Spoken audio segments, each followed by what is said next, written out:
Hey there, everybody. Leading the movement for movement, Autism Fitness founder Eric Chessen here. And in this Tuesday training, I want to talk a little bit about free weights or body weight exercises versus machines for the autism and neurodiverse population.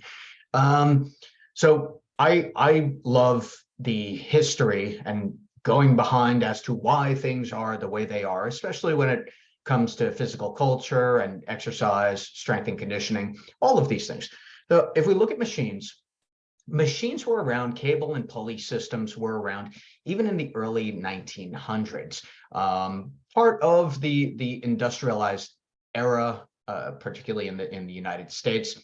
And into the later decades, when we're talking about the 60s and 70s and 80s, machines became more popular in commercial gyms, mainly due to two things: rehabilitation and, even more popular, bodybuilding.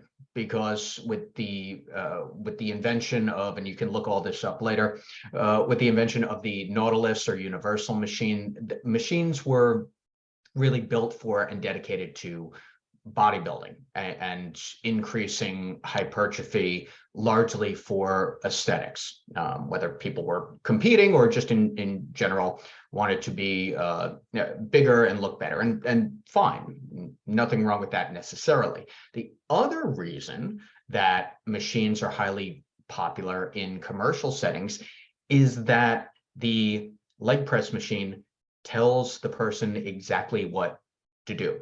It's a leg press, so you go in there and you do your leg presses.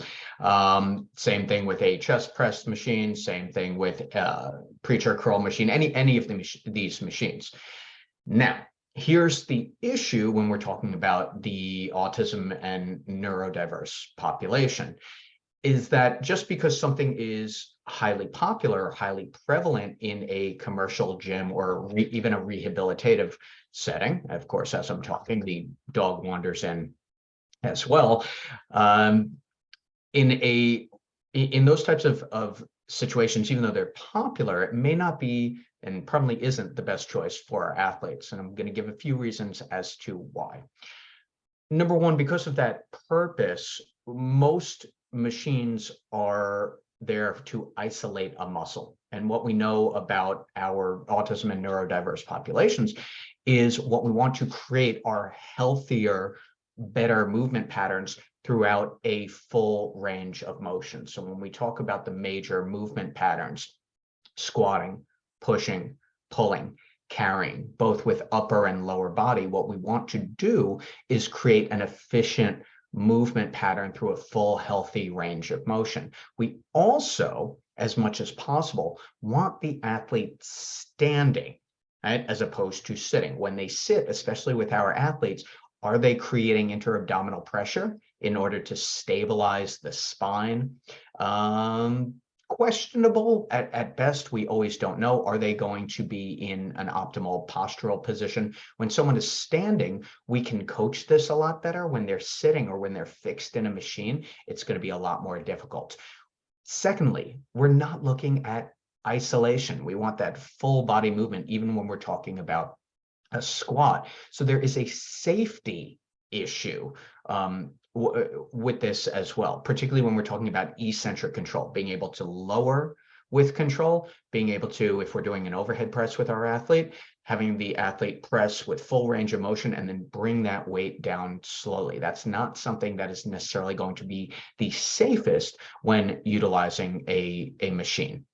All right. So, and the third part of that is from an individualized perspective. When an athlete is not necessarily locked into, but when they're in a fixed position with a machine, there's less nuance. So there's less cueing that we can do because the machine is dictating the way that the athlete is moving. It's not locking the joint into place necessarily, but there is a little bit more nuance to it. And that, again, comes back to both a safety factor and an efficiency, teaching the movement factor as well.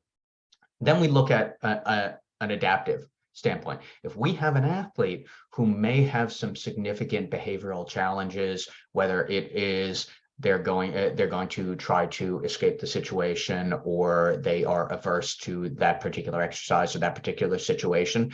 There is, again, a safety issue with machines, whether we're talking about a cable stack, whether we're talking about even hydraulic resistance as well. A lot of our athletes are going to be averse or take issue with being in that fixed situation, also being within that machine. And again, whether they're sitting or in some incline position or decline position, whatever it is. And then from a cognitive perspective, when we talk about the neurological and the neuromuscular, so we're going physical, adaptive, and cognitive, that is our PAC profile, of course. When we're looking at the cognitive perspective, is the athlete going to understand not just what to do, because sure, we can put them into a chest press machine and have them press and come back, but especially if they're sitting, do they understand that they need to stabilize, that they need to hold their breath and then push out? Are they going to be able to go through that full range of motion? So when we look at the benefits versus drawbacks of machines, and finally we look at the cost as well, and this comes into something that we talk about in the Autism Fitness certification: objects versus objectives. What is the objective for the athlete? What do we want them to achieve? What is the goal? How do we create a training effect that is going to be meaningful for them outside the confines of the gym or classroom or adapted PE setting or clinic, versus, oh, we have this machine or we have this piece of equipment? It's not about the piece of equipment necessarily. It's about the objective. What do we want the outcome to be for this particular exercise, for this particular athlete, right? When we look at free weights, on the other hand, or using body weight and not automatically doing pull-ups and push-ups and everything else, but we look at medicine balls and sandbells and ropes. Number one, they're generalizable to a large section of athletes, even in a group or class situation. We can use a sandbell for presses and slams with a variety of different athletes. We can use a 2-pound or a 4-pound medicine ball with a variety of different athletes. So we're also using tools that are generalizable if we understand what we're doing from a programming and coaching perspective. Same thing with looking at a leg press versus a squat. The squat is going to give our athlete it's going to provide our athlete with a healthier range of motion through their current ability level. So given what they have as far as their strength and stability in that range of motion, we can improve that squat that is going to have generalization or crossover into activities of daily living. And with a leg press, not so much, because there could be muscular compensation or the overactivation of certain muscles, and we can't account for that in a machine. However, we can account for that if the athlete is doing a box squat, because there we have a lot more control over the modification of that. So some considerations when we're looking at machines versus free weights or body weight, and the accessibility and efficacy of both. Hope that helps you make some decisions about that, or at least has you consider what the most viable option is. If you are ready to become an Autism Fitness Certified Pro and learn all about programming and how you can bring the best possible fitness and adapted PE programs to your athletes on the autism spectrum or with related neurodiversities, then head on over to autismfitness.com. Check out the certification. The link is in the description below. For 2023 and ongoing, we have both virtual and in-person options for your live practical, and you can get started with your coursework right now, or depending on when you click the link. I'm Autism Fitness founder Eric Chessen. Thanks for watching this edition of Tuesday Training. Please like and subscribe the Autism Fitness on YouTube, and share this with anybody who you think it might spark an interest, an impulse, or change their world forever. Thanks for watching.